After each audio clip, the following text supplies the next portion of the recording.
Bueno, pues un gusto saludarlos a todos los que nos acompañan hoy. Qué gusto tenerlos en este webinar.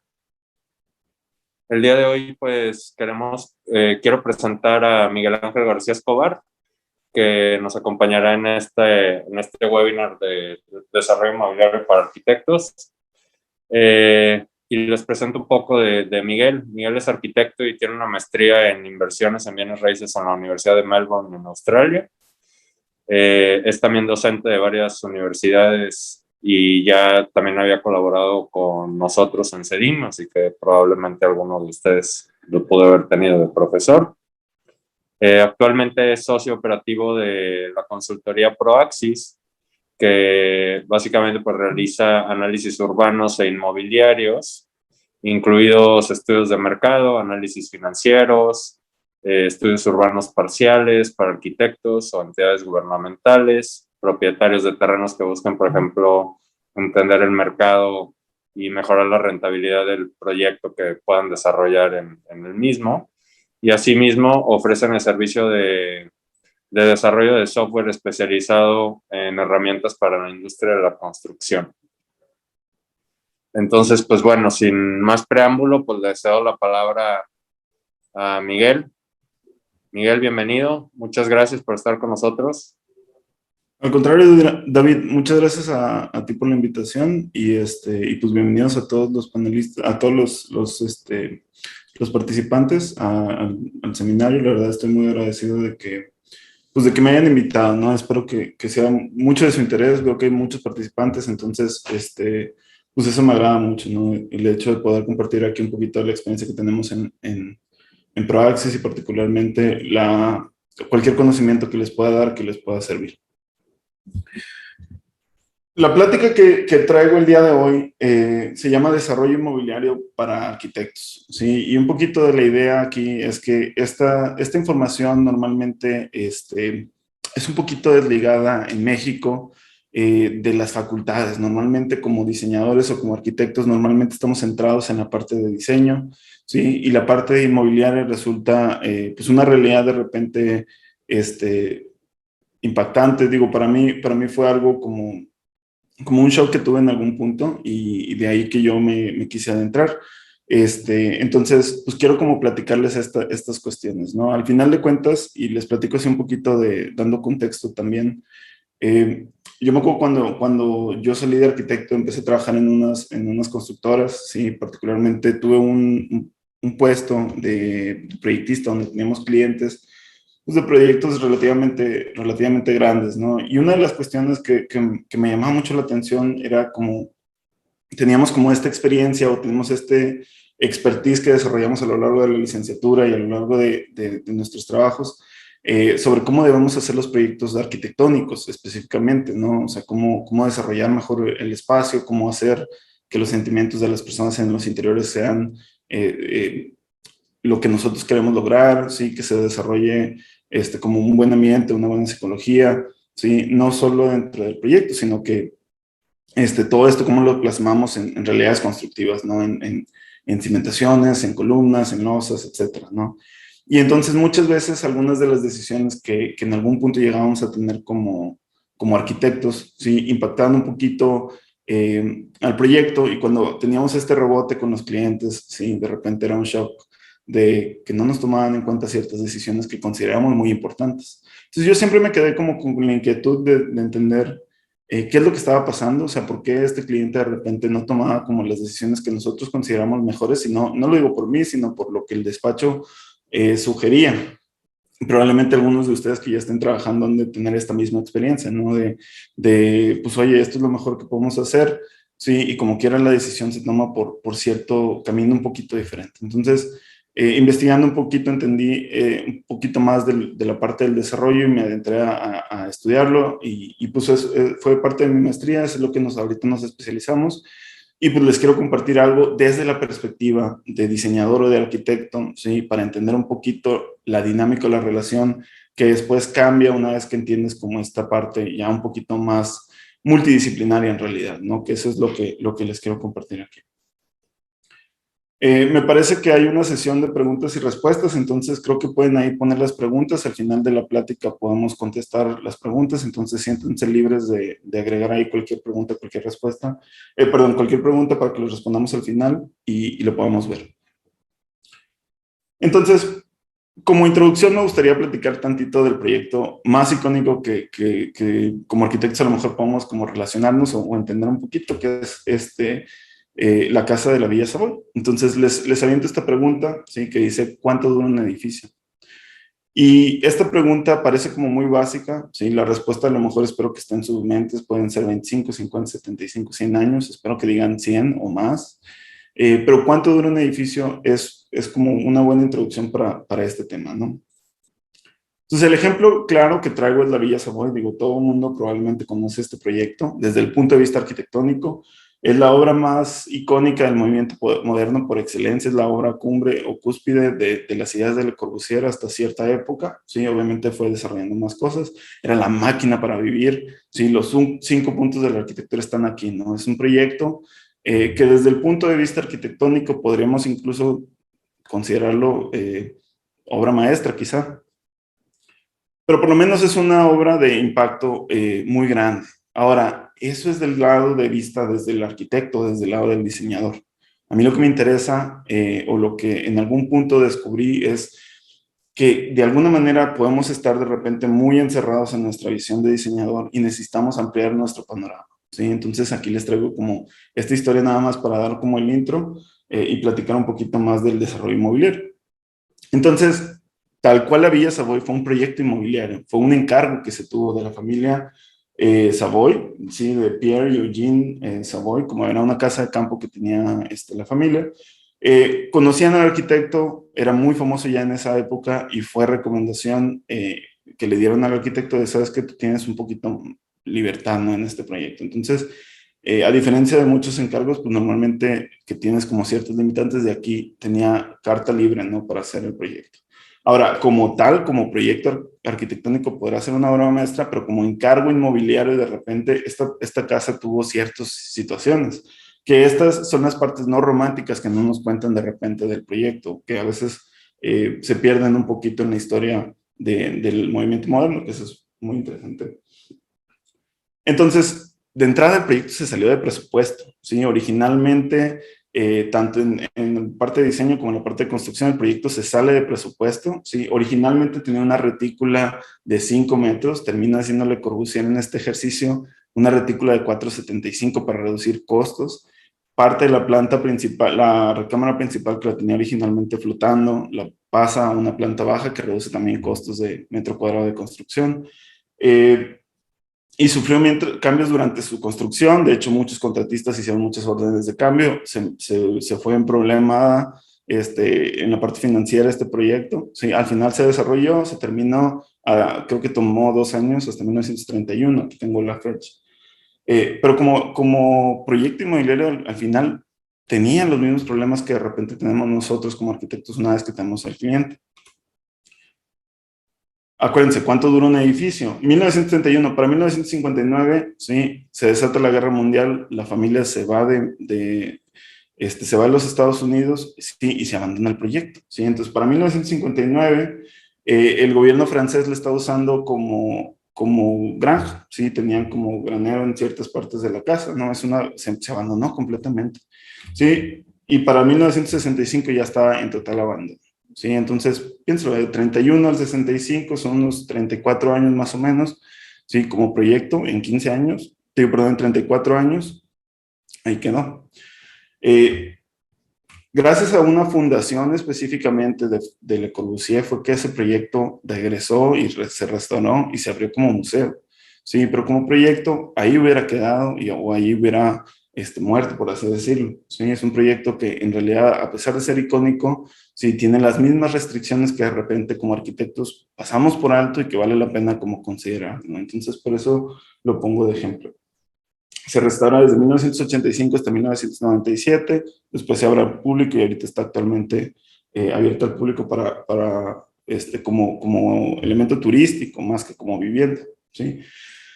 Pero aquí es donde quiero hacer como esta distinción, y aquí quiero empezar a explicar un poquito de esta idea de arquitectura contra bienes raíces, ¿no? Que es, o contra inmuebles en general, que es como esta perspectiva que de repente se pierde y que es importante verla porque es la realidad de muchos de los proyectos, ¿no? Normalmente como arquitectos, sí nos centramos en la parte de proyecto arquitectónico, de forma, de función, de tipología del edificio, si es uso mixto, si es habitacional, etcétera, y del estilo arquitectónico. ¿Qué estilo? ¿Va a ser moderno? ¿Va a tener algunos elementos como de algún otro estilo? ¿Sí? Y los paradigmas que gusten, sustentabilidad, parametrismo, arquitectura social, etcétera, ¿no? Esa es la parte que normalmente como diseñadores estamos adentrados.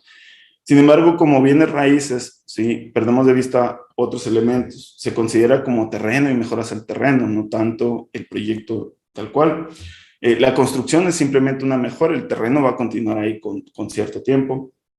¿Cuál es el esquema de propiedad del proyecto? Es un proyecto que se tiene propiedad, ¿sí? Se mete algún fideicomiso, se invierte, etcétera. ¿Y cuál es la vida útil del proyecto? En el caso de la Villa Savoy era de 35 años, que normalmente es poco para un edificio. Se espera que un edificio mínimo resista unos 50, si no 75 hasta 100 años, ¿no? Eh, entonces, esta distinción de arquitectura y proyecto inmobiliario se hace desde la conceptualización. Normalmente, cuando piensas en el ciclo de vida como arquitecto, pensamos en terreno, procesos de planeación o prediseño, diseño y construcción, ¿sí? Y es un periodo que toma de 2 a 5 años. El arquitecto llega, hace su proyecto, construye y listo, ¿sí? Se deslinda un poquito del proyecto o se deslinda de la obra, que como incluso el lenguaje que usamos refiere a eso. Entonces, como arquitectos usualmente pasamos de largo estas etapas. Cuando hablas de inmuebles, en realidad lo que estás hablando son de proyectos, digo, de 40, 50, 100 años, ¿sí? Si no es que más, hay obras que duran mucho más. Y se tiene que considerar como un ciclo de vida, no tanto como un terreno en particular. No tenemos un terreno, tenemos planeación, diseño y construcción, lo que el arquitecto normalmente hace, pero muchas veces dejamos de largo cosas como la operación, ¿sí? Los mantenimientos, la desocupación, que es cuando resulta en abandono, ¿sí? Remodelaciones o mejoras mayores, operación nuevamente hasta que este ciclo continúa una vez, hasta que el edificio es totalmente obsoleto, física, económica o socialmente, se demuele y se vuelve a terreno y vuelve a otra vez a empezar el ciclo, ¿sí? Entonces, el arquitecto hasta cierto punto tiene una visión muy cortoplacista de los inmuebles, ¿sí? Tanto así que no los consideramos inmuebles, los consideramos proyectos, tienen un inicio, tienen un final y listo, ¿no? En cambio, si vemos esta perspectiva más inmobiliaria, normalmente tendríamos que pensar en temas como completos, ¿no? Desde el inicio del proyecto hasta el final, ¿sí? Y en todo su ciclo de vida, ¿sí? Una vez que se desocupa, se vuelve a remodelar, se vuelve a utilizar, ¿sí? Hasta su demolición. Ahora, como desarrollo inmobiliario hay que entender un poquito de los bienes raíces o los proyectos como inversión, ¿sí? No necesariamente como un lugar que va a tener cierto uso, que normalmente un edificio es eso, ¿sí? Pero tiene la consideración de que los bienes raíces tienen otras características o los proyectos inmobiliarios tienen características, ¿sí? Considerando que como edificios, pues tienes que considerarlos dentro de esta categoría, ¿sí? Entonces, nada más como repaso general, hay distintos tipos de inversiones, ¿sí? Deuda, bonos, pagarés, préstamos, negocios, acciones, bienes raíces, ahí está la flecha. Pero pues, existen otras, divisas, commodities, arte, ahorita los NFT están como con el auge ahorita. Antigüedades coleccionables o fondos de inversión, que los fondos de inversión al final de cuentas no son más que capitales que se utilizan para invertir en cualquiera de las otras categorías, ¿no? Entonces, de entrada, los bienes raíces entran en una categoría de los tipos de inversión. Como tal, se tiene que considerar las implicaciones que esto conlleva. Algunas características, sí, de entrada, bienes raíces, bienes inmuebles o inmuebles, es un nombre que normalmente tenemos. Normalmente están ligados al suelo, sí, entonces de ahí el nombre inmobiliario, sí, que no se puede mover, sí, a diferencia del mobiliario, que el mobiliario es flexible. Entonces, de entrada son inseparables de forma física y de forma legal, sí. Legalmente el terreno tiene unas características, hay un sistema predial, hay un sistema de catastro que registra la propiedad de ese inmueble, ¿sí? Hay todas unas características de entrada que va a tener el proyecto, ¿sí? Por el puro hecho de ser un bien raíz. Lo interesante es que por el mismo hecho de que están ligados al suelo, sí, son muy fáciles de utilizar contra préstamos y eso es una de las características principales ahorita que vemos un poquito más de la parte, ahora sí, de desarrollo. Cuando tienes un terreno, sí, o un inmueble, tienes el terreno, el inmueble ahí. Si te presto dinero, sí, para invertir en negocios, a lo mejor yo como banco pensaría, pues que se puede perder el dinero. En cambio, cuando se invierte en un bien raíz, pues ahí está el edificio. Puedo ir a verlo, puedo ir a tomarle fotos, puedo ir a comprobar que sí está. Entonces, existe la facilidad de apalancarse, ¿sí? O de pedir préstamos a partir de los inmuebles, ¿no? Entonces, es una característica importante. Los inmuebles no son líquidos, es decir, es difícil vender un inmueble como proyecto. No sé cuánto cuesta, por ejemplo, la Villa Savoy, pero yo creo que debe tener un precio. Igual la Casa de la Cruz de Barragán, por ejemplo, la que está en Ciudad de México, debe tener un precio. Sí, no pueden ser totalmente invaluables. Sí hay algunos casos, sí, pero muy contados. Entonces, son ilíquidos los inmuebles, es decir, cuando los quieres vender se batalla para venderlos, tardas un poquito, pero a diferencia del inmueble en particular, la renta que genera no lo es. La renta es líquida. Cuando ustedes rentan una casa, rentan un local comercial, ustedes tienen que pagar cada mes, ¿sí? Y ese mes se va directo a una cuenta y entonces eso es lo que le da la calidad de inversión a un bien raíz. Uno, el hecho de que ahí está el inmueble, puedo verlo, el capital que me gasto en comprar un terreno, una construcción, no se pierde, se cambia nada más de forma, como podemos decir, ¿sí? Y la otra es que pues, te genera un ingreso adicional, ¿sí? Entonces, aquí lo pongo, el capital no se pierde, se convierte en inmueble. Entonces, nada más para pasar aquí un poquito, como bien en raíz y como inversión, hay tres maneras generales que un inmueble puede generar ingresos, ¿sí? Estos ingresos son, uno, como desarrollo inmobiliario, ahorita es la creación de valor a través de crear el edificio. La número dos es la renta, es decir, ya tenemos un edificio, tenemos un proyecto, una casa, unos depas, unas oficinas, ¿sí? Lo que ustedes consideren, y entonces podemos rentarlo, ¿sí? Yo cambio el uso de ese proyecto, ¿sí? Por un ingreso económico. Y adicionalmente tenemos la plusvalía, ¿sí? La apreciación del valor económico del inmueble con el tiempo. Es decir, normalmente los inmuebles suben de precio, ¿sí? Y hay una cierta razón económica de por qué sucede, pero esto es como algo fundamental. Entonces, de entrada, estas son las tres maneras como los bienes inmuebles te permiten hacer ingresos. Lo interesante, sí, y la razón por la que a lo mejor ustedes como que se interesan más es esta parte de desarrollo inmobiliario, pero hay que entender esa parte en particular. Ahora, adicional a los bienes raíces, tal cual como propiedad, ¿sí? Existe una serie de servicios adicionales en los cuales algunos arquitectos tienen injerencia, ¿sí? Algunas otras profesiones también, que son una serie de servicios que se dan a partir del uso, ¿sí? Y la propiedad de inmuebles, ¿no? Como la evaluación, ¿sí? ¿Qué tanto cuesta este proyecto? Si alguien quiere cotizar cuánto cuesta la casa de Barragán, se puede hacer el ejercicio. Agencia, y esta es otra de las confusiones. Normalmente cuando hablas de, yo trabajo en bienes raíces, mucha de la gente piensa que eres un agente, ¿no? Que es un broker, que te dedicas a ayudar a comprar o a vender. Entonces el brokeraje es otro de los servicios que normalmente se da, no es el único, ¿sí? Y debemos quitar un poquito ese estigma de la sociedad o tratar de quitarle un poquito, ampliar nuestra visión.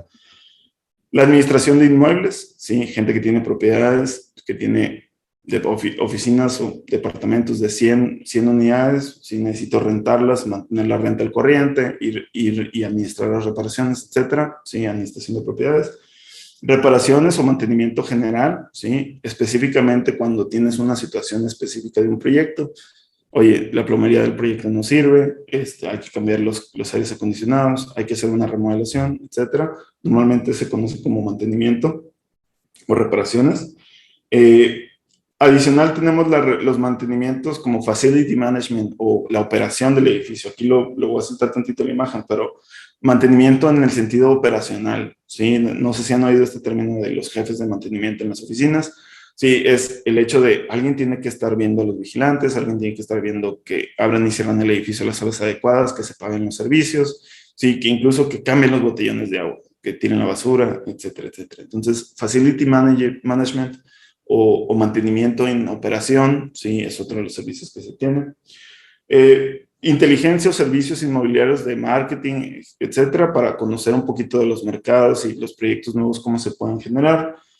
Bursatilización, y este es como algo bastante más complejo, es cómo estas propiedades al final como inversión podemos hacerlas más accesibles al público para que se pueda invertir en ellas, como tal cual es una acción, ¿sí? O es un bono del gobierno, etcétera. ¿Cómo podemos invertir a través de acciones en bienes raíces? No necesariamente en una compraventa completa, ¿no? Entonces existe también parte de esta bursatilización, es esta democratización de la inversión.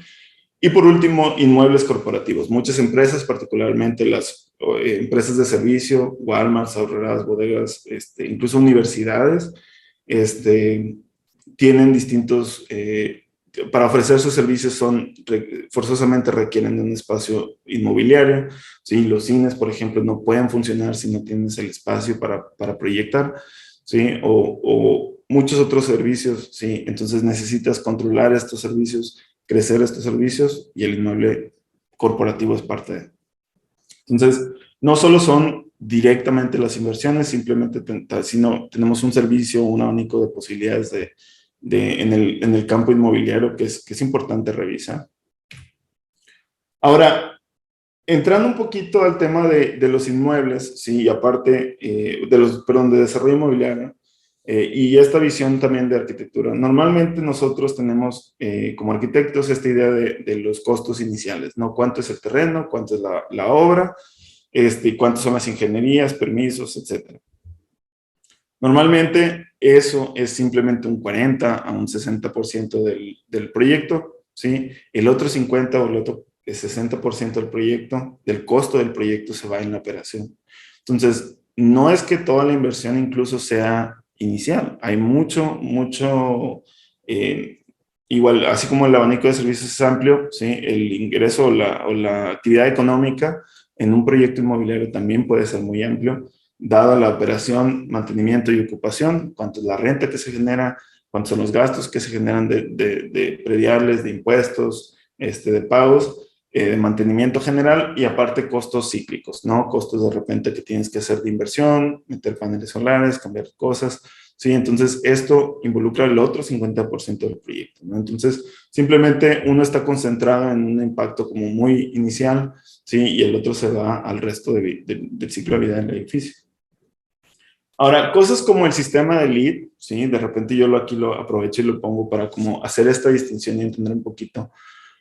Cuando hablas de bienes raíces y en términos de proyecto, pues es muy común decir, bueno, este es un edificio sostenible o sustentable, ¿no? Pero hay que entender que la sostenibilidad también no debe ser nada más a la hora del proyecto o de la construcción. Una vez que terminas el edificio, tienes que considerar también la operación, ¿sí? De nada me sirve decir, hoy metí tantos paneles solares y metí este sistema de agua, y tener el sello que te dice que sí eres sustentable, si al final la operación de nuestro edificio sigue contaminando, ¿sí? Y no se reduce tal cual hemos encontrado. Digo, ya no he seguido de cerca los sellos de LEED, pero hay muchos sistemas de sostenibilidad. Más de algunos sé que lo que hacen es no solo evaluar el proyecto, sino ya empezar a evaluar operacionalmente, ¿sí? Esa certificación, que tanto la puedes mantener. Si es cierto que estás registrando los usos eléctricos o usos hidráulicos, etcétera, los gastos de CO2, tal cual lo habías planeado, ¿no? Entonces, en términos operativos es importante entender que el ciclo de vida, ¿sí? No nada más es en el proyecto, tienes que considerar la sostenibilidad a lo largo de todo el inmueble. Entonces, tener esto en consideración de repente es algo que en nuestra visión chiquilla podemos tener. Desarrollo inmobiliario en particular, ¿sí? Es uno de los sistemas en que podemos generar ingresos con el proyecto, ¿sí? Y es importante entender de dónde viene o a qué nos referimos con desarrollo. Entonces, para eso vamos a entender tantito los otros. Plusvalía, ¿sí? Plusvalía, yo creo que todo el mundo está como hasta cierto punto consciente de qué, o tiene alguna idea o noción de la plusvalía. Es simplemente yo tengo un activo, tengo un inmueble y voy a esperar a que el inmueble suba de valor, ¿sí? No es diferente de tener dólares, ¿sí? De decir, oye, déjame compro dólares a ver si sube el dólar, o déjame compro Bitcoin a ver si sube Bitcoin, ¿sí? Estás esperando que el activo por sí solo, es decir, por la oferta y la demanda que se tenga del activo, suba de precio. No estás ingiriendo, no estás haciendo ningún hecho adicional para elevar el valor. Existen formas en los inmuebles a través de remodelaciones, etcétera, ¿sí? En las que puedes como incrementar un poco el valor, pero usualmente dependes de muchos factores, como son la zona en donde estás, la legislación que te permite hacer, ¿sí? Todas estas consideraciones adicionales que normalmente están fuera del control. Entonces, cuando alguien está pensando en plusvalía, sí, está pensando en elementos fuera de control. De hecho, nada más como dato, así como aparte, normalmente cuando escuchan un proyecto inmobiliario que les dice plusvalías garantizadas, en realidad lo que están haciendo es que están descontando el valor del proyecto, ¿sí? Un proyecto que cuesta cierta cantidad, por decir, 2 millones de pesos, te la venden en un 800, ¿sí? Para que en realidad el valor original sí se mantenga. Entonces no es en realidad una garantía, sino que te están pagando por un cierto riesgo, ¿sí? O un descuento que te están ofreciendo, ¿sí? Entonces tienen que considerar que la plusvalía tal cual es algo fuera del control del propietario o del inversionista. Oro también, pareciera que no, pero invertir en oro, en plata es lo mismo. Renta, igual, ¿sí? No es tan diferente de decir voy a comprar un Uber y déjame lo meto para que alguien lo maneje y me pase la renta, ¿sí? Es lo mismo, te permite tener un cierto ingreso líquido y esta es la razón por la que el inmueble vale, ¿sí? Pero simplemente tengo locales comerciales, tengo una vivienda, tengo un cuarto en la vivienda, incluso se puede hacer ahora con Airbnb, y quiero rentar, ¿no? Quiero que otra persona lo aproveche, use el espacio y a cambio me dé un ingreso. Igual, el ejemplo que tengo aquí de muestra, renta de maquinaria, ¿sí? O renta de vehículos. Cuando tú rentas un carro es básicamente la misma idea que tú rentar un inmueble, ¿sí? Entonces, hay una empresa muy famosa, por ejemplo, aquí que se llama Andamios Amarillos. ¿Cómo lo admiro yo? Porque a final de cuentas lo que haces es con los andamios, los rentas, ¿sí? Y con eso generas el ingreso. Entonces, es una forma como muy básica. Ahora, desarrollo inmobiliario, ¿sí? Se refiere a la creación. Es decir, pasar de no tener un inmueble, de no tener construcción, tener un terreno, ¿sí? Y pasar a una construcción. Ahorita lo vamos a ver más a detalle, pero básicamente la idea es esa. Tú estás creando valor, estás generando el ingreso a partir de creación de un producto, ¿sí? Entonces, el ejemplo más claro cuando hablamos de desarrollo inmobiliario aterrizado igual o simplista, si lo quieren ver así, es la fabricación de muebles. Por decir algo, yo puedo compro 500 pesos en madera, le pago 500 pesos a una persona que me ayude de carpintería, que me haga un escritorio, me salen 1,200 pesos y yo lo vendo en 2,000 pesos, ¿sí? Esa fabricación que está realizando creó valor o creó ingreso, ¿sí? Porque pasó de tener materiales y mano de obra separadas, ¿sí? Y a través de ciertos procesos de construcción, procesa los materiales y los genera en un producto que yo puedo ofrecer, ya sea que lo pueda vender, yo a esa mesa puedo ir y decir, sabes que aquí está, la vendo, o incluso te la podría rentar, ¿no? Por decir algo, se pusieron de moda hace unos años las salas lounge, no sé si les tocó a ustedes, pero mucha gente empezaba a fabricar y luego las rentaba, ¿no? Como mobiliario, nada más para darle ejemplo. Entonces, cuando hablamos de desarrollo inmobiliario, ¿sí? Es la misma situación, ¿sí? Y ojo, cuando estás hablando de la inversión o del valor que generas o de la renta que generas después del proyecto, estás partiendo de dos negocios diferentes. El primero es paso de tener un terreno, hacer un proyecto, construirlo y tener un edificio y luego ya rentarlo o venderlo, ¿sí? El valor se crea en el momento que el edificio está terminado y se crea o se destruye. ¿Sí? Porque se puede destruir valor, no necesariamente cuando creas algo lo puedes vender al precio que te costó. Es decir, en el mismo caso, en el mismo ejemplo, si imagínense que yo contrato a un carpintero y le digo, sabes que ponle cuero, ponle mármol, ponle cristal y hago todo y me gasto un dineral, me gasto 15,000 pesos en una mesa, ¿sí? Y luego la trato de vender, no me van a pagar 15,000 pesos por una mesa. Bueno, hay ejemplos de casos que sí, ¿no? Pero es muy probablemente una mesa es una mesa, yo la puedo comprar en Office Depot. Hay cierto mercado con el que compites, ¿sí? Entonces, en este ejemplo, no todo lo que creas, ¿sí? Por lo que te costó, va a poder ofrecerse al precio o a lo que básicamente el precio de costo, ¿no? Tienes que compararlo contra lo que se está ofreciendo en el mercado, contra lo que otra gente puede comprar, e incluso ese dinero lo pueden usar para otra cosa, ¿sí? Entonces, es un proceso de creación. Entonces, es lo mismo que aquí en el ejemplo pongo cosas como la manufactura de vehículos, manufactura de productos, para la gente que es de diseño industrial, probablemente pueda relacionar un poquito. Incluso pongo aquí el ejemplo de cocina, ¿no? Cuando estás haciendo, tienes un restaurante, básicamente lo que estás haciendo es convirtiendo los ingredientes en productos de consumo, ofreces un servicio adicional, ¿sí? El hecho de tener mesas, etcétera, y recibir a la gente. Eh, pero al final de cuentas es eso, estás convirtiendo. Entre más económico y de la misma calidad puedas conseguir los ingredientes, ¿sí? O puedas ofrecer tu servicio, y lo vendes al mismo precio de mercado, entonces podrás como hacer un negocio mucho más rentable. Entonces, es la misma situación trasladada simplemente a bienes inmuebles. Y algo que quiero, que quiero recalcar aquí, a diferencia de cosas como la manufactura, los proyectos arquitectónicos, y estos sí lo deben de saber, son muy individuales. Es decir, para poder bajar el precio en un vehículo, normalmente automatizas muchos de los procesos. En arquitectura es medio mal visto, ¿sí? Automatizarlo. Ver casas iguales se hace por eso, se hace por la idea de reducir costos, ¿sí? Si yo tengo un diseño que puedo replicar, si yo tengo ciertas cimentaciones que puedo juntar, como en el caso de los edificios, ¿sí? Densificar un poquito, repartir el costo del terreno en varios proyectos o en varias unidades, eso te permite reducir costos, ¿no? Entonces, la automatización en particular en arquitectura no se da tanto. Y yo creo que una de las oportunidades que sí van a cambiar la dinámica es cuando las impresiones 3D en arquitectura logran hacer este tipo de cuestiones, porque entonces ahí sí va a cambiar toda la estructura de la construcción. Normalmente la construcción de edificios es un proceso muy manual, muy artístico, entonces no tiene muchos cambios, y no permite este tipo de cuestiones en los costos.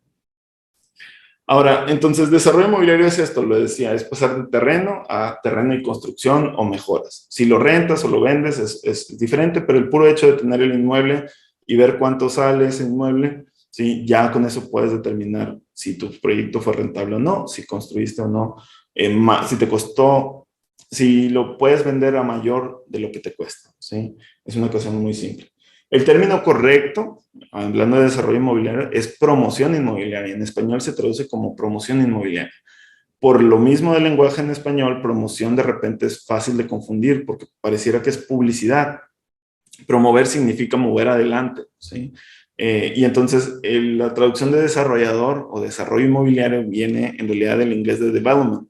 Y les digo, la palabra correcta es promoción. Sí he escuchado a algunos arquitectos promotores que lo mencionan correctamente. En España me parece que sí usan la palabra tal cual.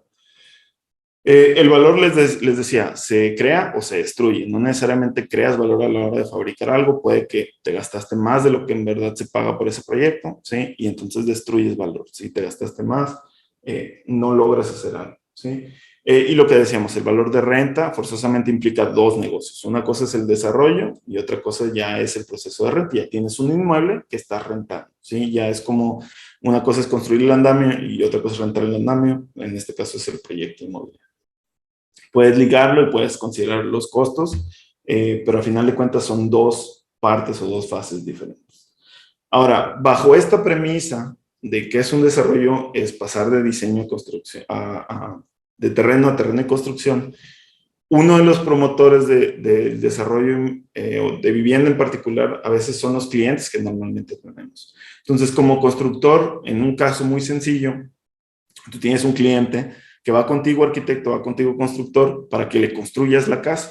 Normalmente el cliente también necesita un cierto financiamiento y consiguen un crédito, un tipo de hipoteca, ¿sí? Usualmente hipotecas para desarrollo, y con eso paga al constructor.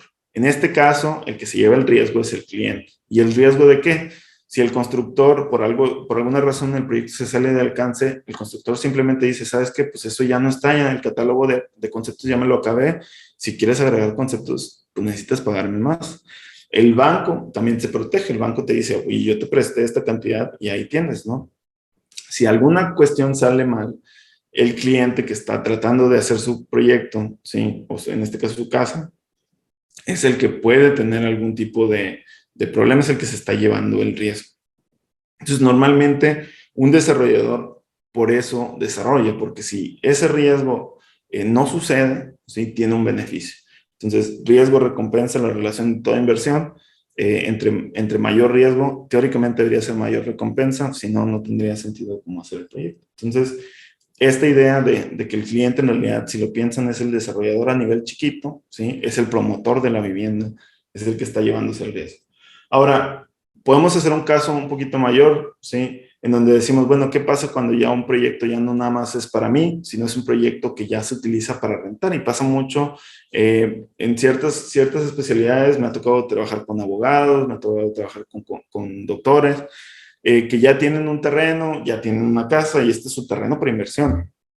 Y entonces, ¿qué hacen? Le llaman a un arquitecto, le dicen que, oye, quiero un proyecto, y lo consideran para construir. ¿Sí? No necesariamente es el arquitecto de entrada el que hace las dos chambas, sino que el arquitecto sirve a un cliente, como en el caso de Le Corbusier, ¿sí? Que servía a la familia Savoy. Entonces, el desarrollador usualmente ya cuando tiene esta mira de decir, ves que déjame hacer unos depas para rentar, o déjame hacer unas casas para venta, ¿sí? Entonces ya se vuelve un proceso un poquito más complejo, porque entrada ya el constructor ya no es algo que pueda hacer solo. Ya normalmente aquí ya necesitas un equipo de diseño, ¿sí? Implica incluso cosas adicionales como gestores que hagan ciertas cuestiones de permisos. Y el proyecto que vas a vender ya no es para uso propio, ya no es a mi estilo, sino al estilo de la gente que me va a comprar o me va a rentar. Y a veces algo que sucede para los arquitectos que de repente se avientan a hacer sus propios proyectos es que no consideran eso. Sí, como diseñadores empiezan a hacer un proyecto con muchos acabados o proyectos que se exceden de repente de los costos, cuando la realidad es que la gente no está dispuesta a pagar cierto precio y no está dispuesta a pagar cierta renta. Entonces, el controlar eso es importante. Entonces, los compradores se vuelve otro elemento que hay que considerar. El banco siempre está presente porque de alguna manera necesitamos un financiamiento. Entonces, en este segundo ejemplo que pongo, sí, también el desarrollo lo está haciendo, en este caso, un cliente, ¿no? Desde el punto de vista del arquitecto. Ahora, ¿qué pasa cuando el desarrollador es institucional? ¿Sí? Cuando ya es una empresa de muchos años o que tiene los procesos mucho más definidos, que ya no es nada más una familia o un individuo que está queriendo invertir su dinero. Cuando la desarrolladora es institucional, el tema se vuelve bastante complejo y particularmente si el proyecto es excesivamente grande, ¿sí? Entonces, para los proyectos que normalmente vemos como estas torres de departamentos que están haciendo en el centro, ¿sí? La cuestión es bastante compleja. El proyecto de entrada no es nada más de un tipo. Usualmente son viviendas, son locales, son oficinas, son bodegas industriales. Sí, se vuelve un tema bastante complejo. Los usos mixtos, ni se diga, son mixtos por definición. Entonces, los compradores son diferentes. El que te va a rentar el local es diferente del que te va a comprar la casa, es diferente que te va a rentar la oficina, ¿sí? Y luego, adicionalmente, el que te compra la casa no la quiere comprar para él, sino que él aparte la quiere rentar a alguien más, ¿sí? Se vuelve un nivel de usuarios que a veces no estamos como considerando como arquitectos. Como arquitectos tú piensas en el usuario o en el cliente, pero resulta que el que te está pidiendo el encargo es el desarrollador. El que va a construir es otro. El que te va a comprar es otro. Y el que lo va a rentar es otro cliente. Y a veces, por ejemplo, en el caso de los locales, te lo rentan y todavía va a venir otro usuario, ¿sí? A utilizar el espacio. Va a venir el comensal, va a venir el cocinero, etcétera, etcétera. Entonces, hay rangos o niveles de clientes. No nada más debemos pensar en un solo cliente o en un solo usuario, ¿sí? Sino como en estas categorías, en estos niveles. Como se vuelve complejo, necesitamos brokers, gente que nos ayude a venderle o ayude a rentar estos proyectos. Aquí la gente se vuelve muy importante. Tenemos los servicios de entrada, evaluación, inteligencia, marketing, ¿sí? Escrituraciones, abogados, para poder hacer todos estos términos de manera legal, ¿sí? Con todos los requerimientos que se necesitan para este proyecto. Un desarrollador usualmente no aporta la tierra, busca a alguien que nos preste un terreno, ¿sí? Y ese terreno lo ponga en aportación. Es decir, el desarrollador no va y desembolsa en comprar el terreno. Le dice a un propietario que normalmente un propietario cuando tiene un terreno de estas magnitudes batalla en vender porque es un terreno muy, muy caro. Le dice, ¿sabes qué? Tú aporta el proyecto, aporta el terreno, se te da una parte o se te va dando partes o abonos, ¿sí? Y conforme se vaya vendiendo el proyecto, se vaya rentando, se te va liquidando ese proyecto en particular. Entonces, el propietario se tiene que arriesgar, ¿sí? A ofrecer su terreno. De igual manera necesitamos financiamiento, ¿sí? Y ya no nada más el banco dice, sabes que yo ya no puedo prestarte todo. Normalmente aquí ya se necesitan inversionistas adicionales al banco, ¿sí? Que son más caros. El banco usualmente es más económico que contratar un inversionista, ¿sí?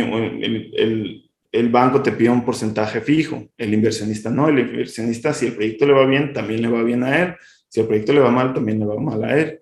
Entonces ya se vuelve un tema de financiamientos de diferente tipo de instituciones, ¿no? No nada más el banco, inversionistas de por medio, deuda y equity. Y necesitas un asesor que te ayude a lidiar con esto y con los requerimientos que ellos puedan tener.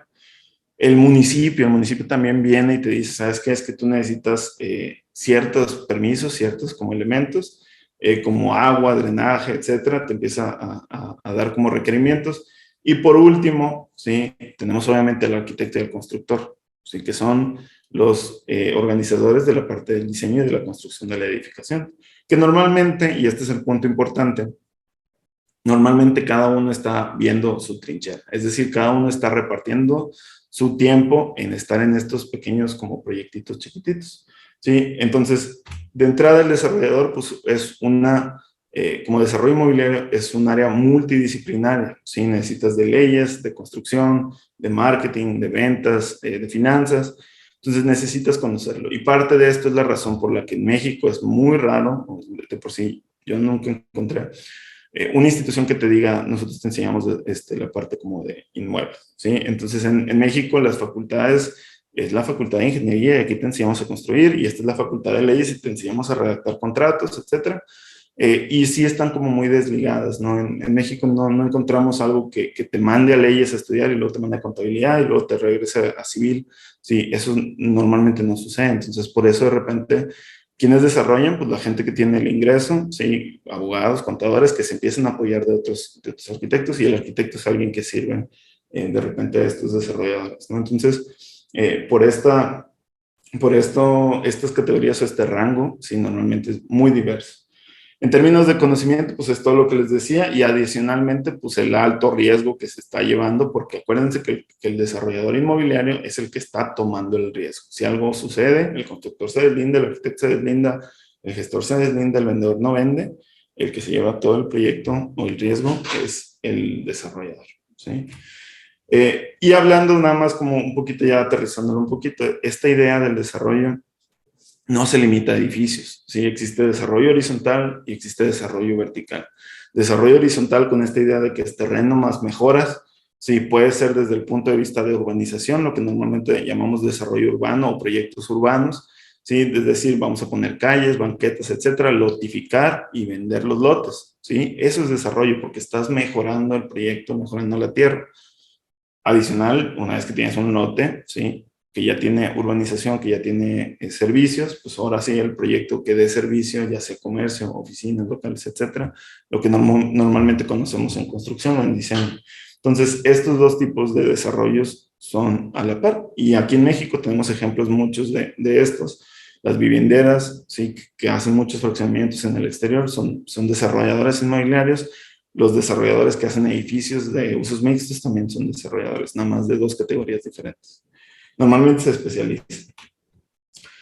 Y nada más para entender un poquito de viabilidad, digo, no me voy a adentrar, igual si quieren alguien preguntar. Normalmente el tema de viabilidad, sí, se centra mucho en la parte financiera, o normalmente pensamos que la parte financiera es lo más importante.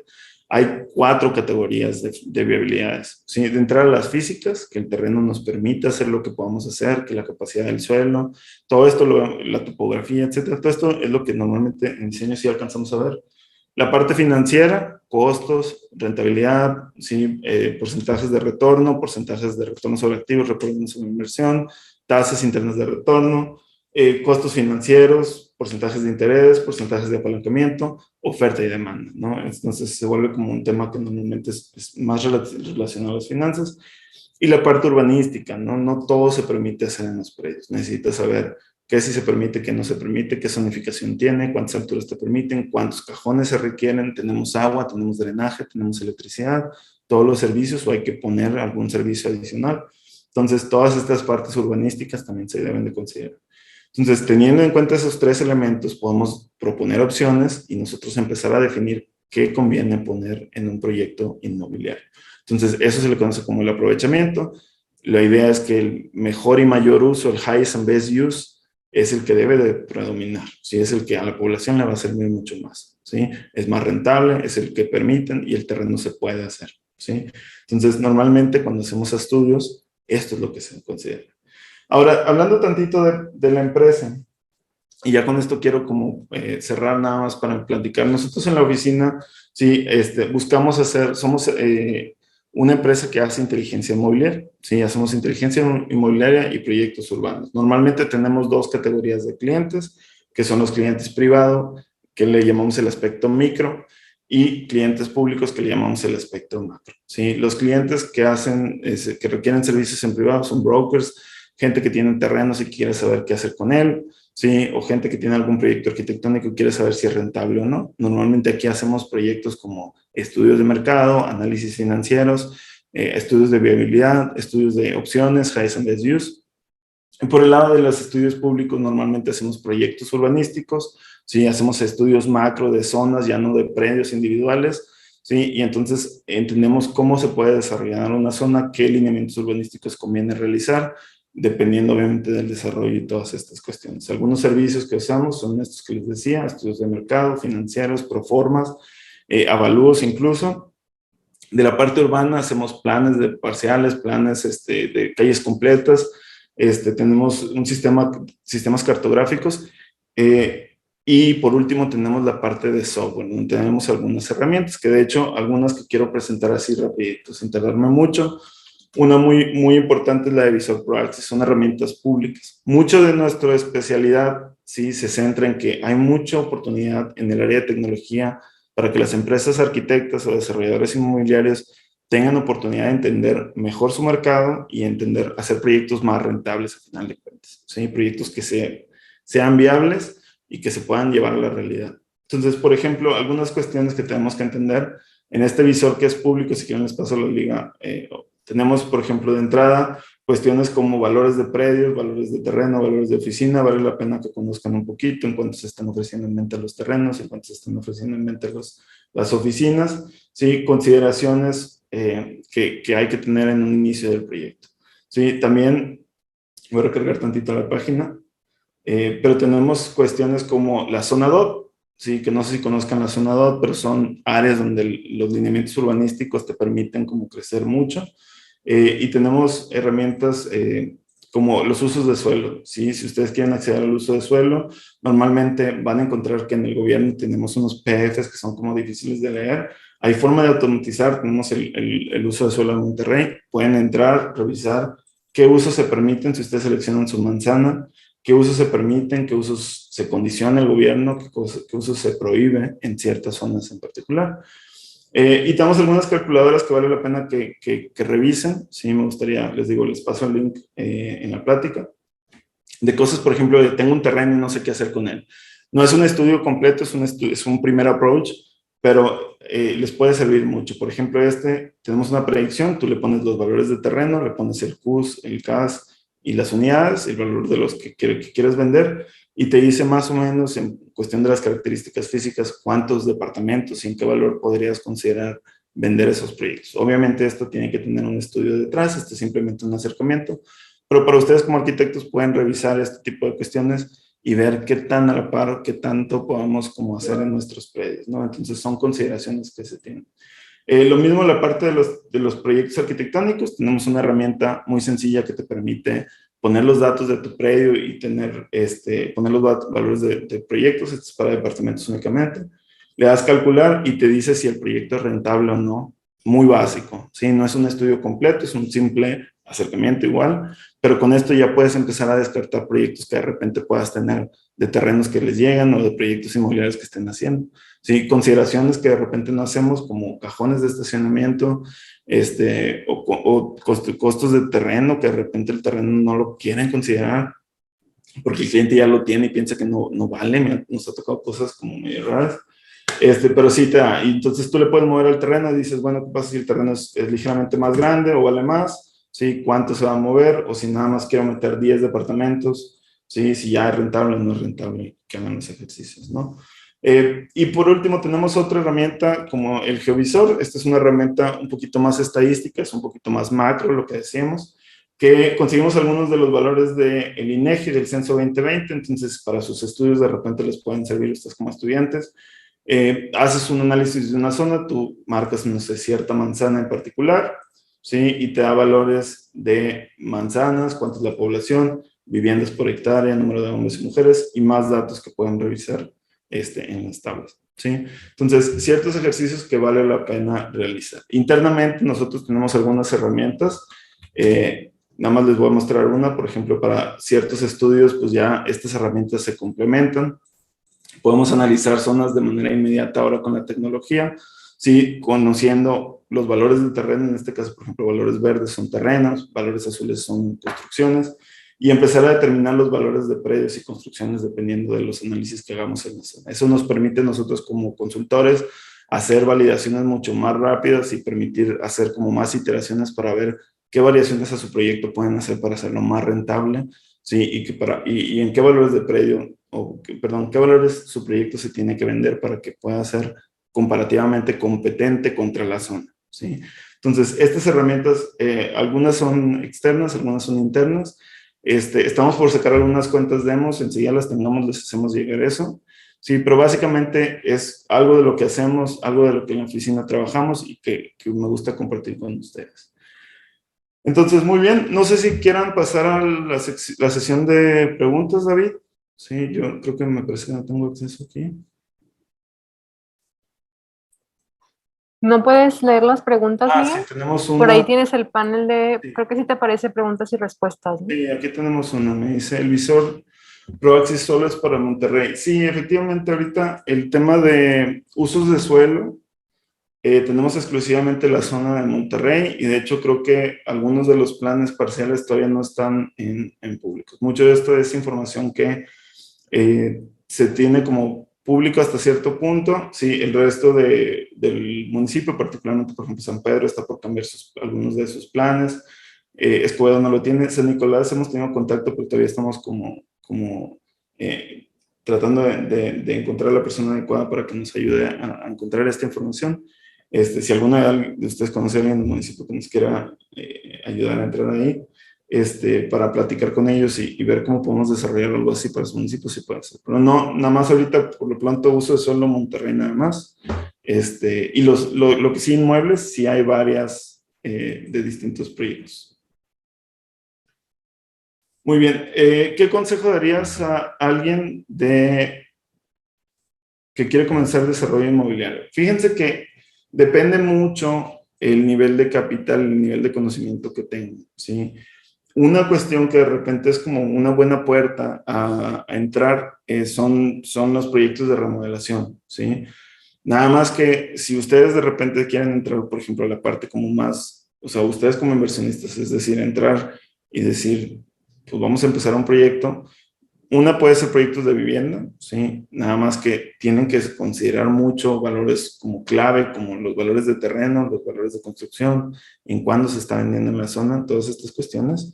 Y la otra es las remodelaciones, que igual las remodelaciones es un riesgo porque puede tocarte que la remodelación es muy sencilla y lo puedes vender muy bien, ¿sí? Un proyecto que normalmente es difícil, por ejemplo, un proyecto que es una casa que está abandonada, que se está vendiendo a muy buen descuento, ¿sí? Tiene que revisar, usualmente el inversionista le gana en la compra, no en la venta, desde que compra le tiene que ganar.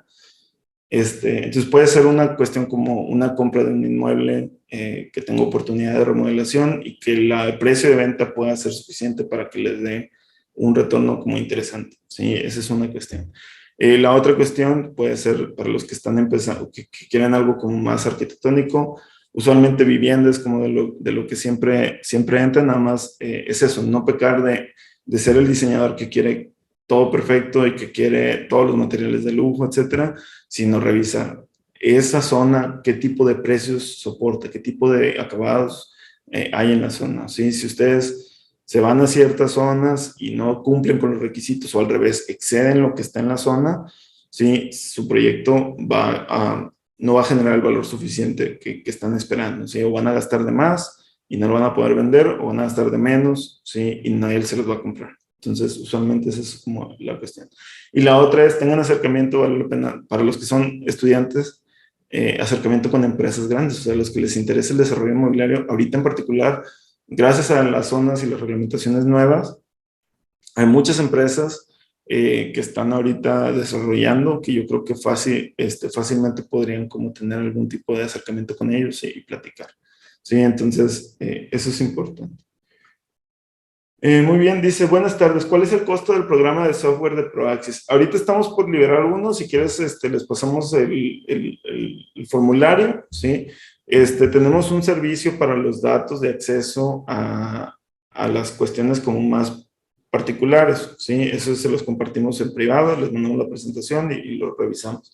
Estas herramientas que están viendo aquí, este visor ProAxis es público, es gratuito hasta las herramientas que ven. La parte de evaluación y la parte de estudios que pueden hacer ustedes, es la herramienta que tenemos ahorita en particular y tenemos algunas otras herramientas que hemos desarrollado. Ahora, si están en una empresa y ustedes quieren desarrollar algún tipo de software, parte de nuestros servicios tenemos nosotros el desarrollo de software particular. Tenemos, por ejemplo, trabajamos hace poquito con una gerencia muy famosa aquí en Monterrey para el desarrollo de un software que les hacía predicciones de costos. Ellos ya tenían una base de datos de proyectos que habían hecho y querían cómo desarrollar costos ver cómo podían automatizar esa parte y nosotros apoyamos con el desarrollo de un proyecto, ¿no? Entonces, también si tienen alguna idea de software en particular que quieran desarrollar en su empresa y que tenga relación con el mundo inmobiliario, con la construcción, ofrecemos ese servicio. Para lo demás les paso el mail o les dejo ahí para que nos puedan mandar los datos, nosotros los contactamos directamente. Muy bien.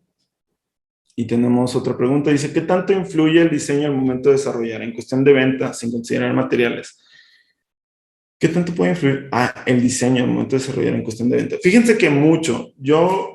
O sea, parece que no, pero de repente no necesariamente tiene que ser el punto, como dicen, de materiales, sino el hecho de la espacialidad. Nos ha tocado proyectos que están de repente muy raros, que la planta tiene como áreas de más o espacios muy pequeños, particularmente en departamentos, que el espacio es muy reducido, 40 metros cuadrados, 50 metros cuadrados, tienes que aprovechar al máximo esos espacios. Cosas como 2 baños de repente en un proyecto de 35 metros cuadrados es como medio ilógico y nos ha tocado ver algunos que llegan a ese punto. Por X o Y tenemos como cierta idea de que tenemos que tener un medio baño, no necesariamente cuando tenemos un proyecto tan chiquito. Entonces, esa es una cuestión. La otra cuestión, hay un arquitecto muy famoso que me gusta mucho como mencionar, que se llama Jonathan Seagull, que es de San Diego. De hecho, fue como una de las inspiraciones que tuve yo inicialmente cuando quería entrar a esta categoría.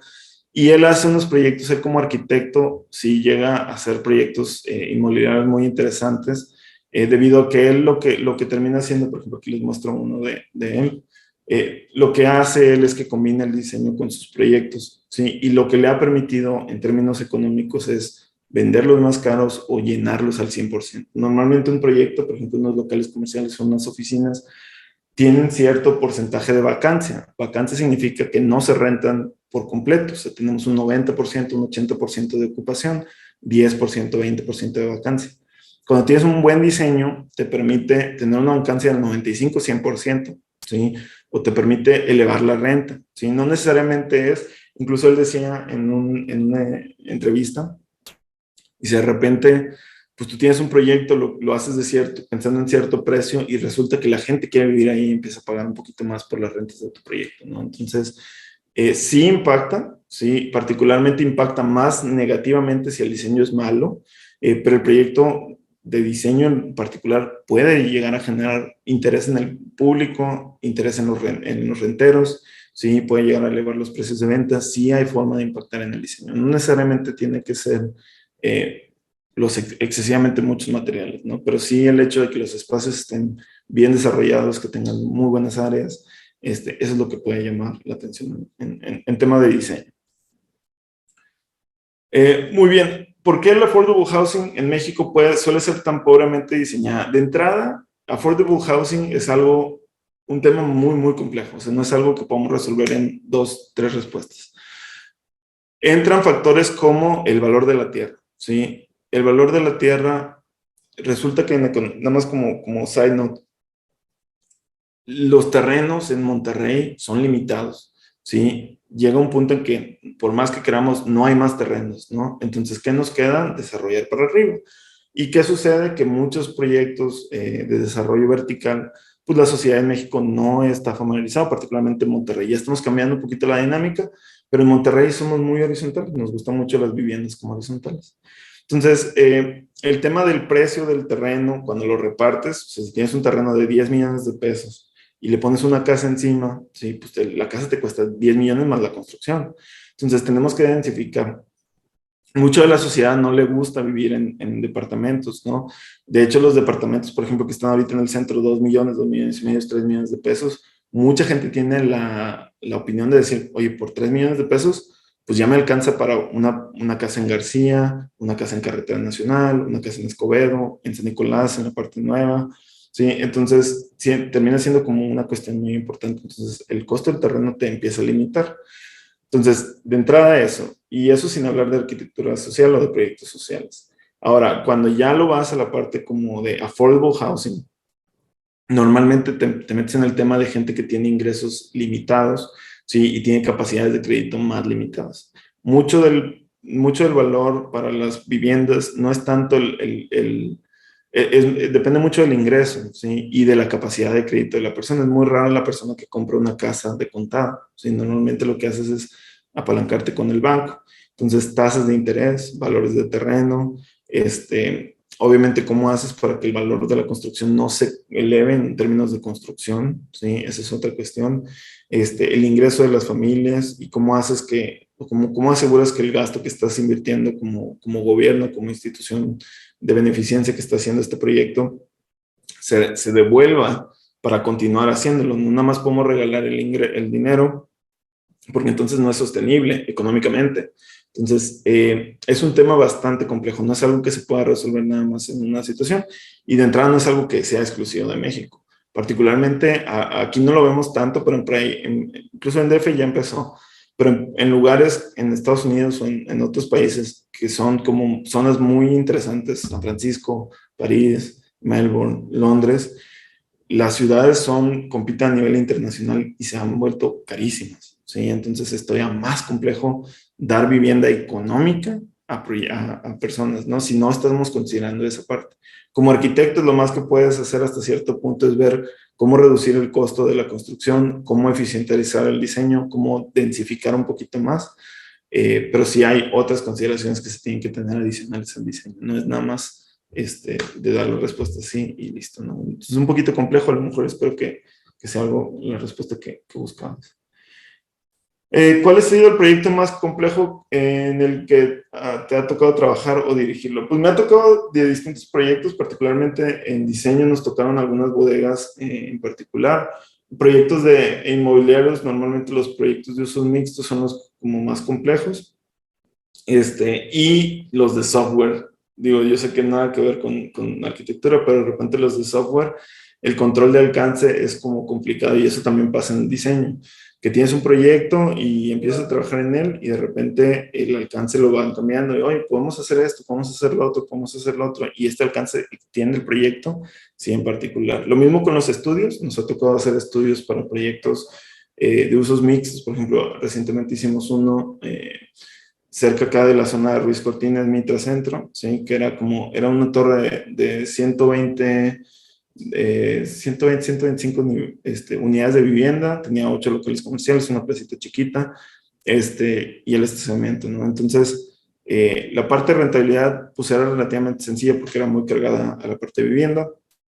La parte de los locales, estamos como debatiendo si sí o no, mucho se iba a la parte legal, lo que el gobierno te pide para que sea uso mixto y te permitan hacer muchas viviendas, te requiere comercio, aunque de repente no lo necesites. Entonces, esa era como ciertas situaciones. Entonces, me ha tocado trabajar en ese tipo de proyectos. Y como arquitecto, digo, antes de empezar en este mundo del desarrollo inmobiliario, les digo, las partes industriales de repente son complicadas. Bodega me tocó proyectos, Fast Track.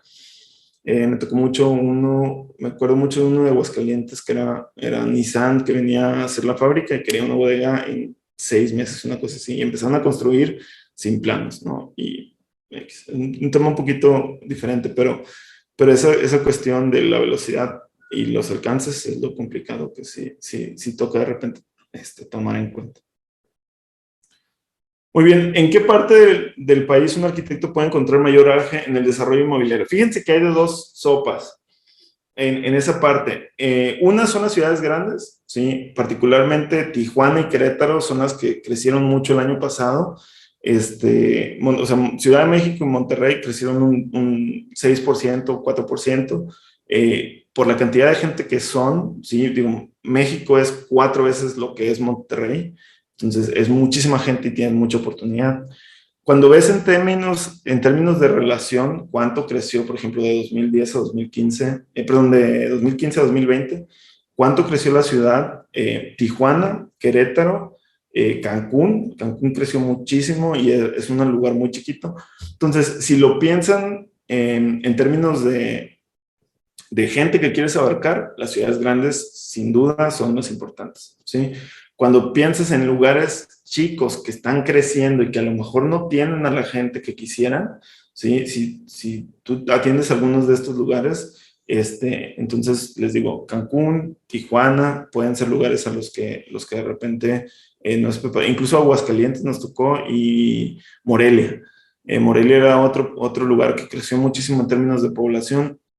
Probablemente la oferta de gente que construye en Morelia no sea tan grande como la que está en Monterrey, entonces no compites con mucha gente. Entonces usualmente pueden ser proyectos muy buenos. Y Cancún, si alguien ha ido a Cancún, la parte de la zona hotelera pues es una cosa, pero la parte de la ciudad creció muchísimo también y tienen mucha oportunidad de desarrollo. También hay mucha viviendera y los precios son diferentes, entonces tienen que considerar eso. Pero sí, ciudades chicas que crecieron mucho, le repito, Tijuana, Querétaro y Cancún. Muy bien, y me parece que esa es la última pregunta. No sé si hay alguna otra cuestión. Muy bien. Muy bien, pues por mi parte, pues es todo. Digo, esto espero que les haya gustado y que algo de aquí se hayan llevado. Les pasamos los links, yo les paso al equipo del CEDIM los links para que se los hagan llegar. Y pues cualquier cosa, mis datos de contacto los dejo a continuación. Mi correo es miguel@proaxis.com.mx, mi teléfono 811-230-9860. Cualquier cuestión que quieran revisar, cosas de software, cosas de los estudios de mercado en particular, no tengan inquietud, no tengan duda, márquenme, nosotros estamos para servirles. Entonces, cualquier cosa que les pueda ayudar, con toda confianza, entonces les agradezco. Y pues al equipo de CEDIM también, le agradezco mucho la invitación. Gracias, Miguel, por este webinar. Creo que es súper interesante el tema y pues precisamente te quisimos invitar porque es un tema que normalmente en las escuelas no te enseñan, no te explican esta parte que realmente es súper importante para la profesión, ¿no? No es nada más como construyes un edificio de la nada, hay muchos factores y muchos actores. Muchos actores, pues sí. Claro, que hay que considerar y pues ojalá y podamos tenerte de nuevo como profesor el siguiente semestre. Sí, a lo mejor sí podremos. Entonces habría que platicarlo, pero sí, y probablemente alguno de mis alumnos ya ha de haber oído algunas de estas cosas también. Entonces, muy bien.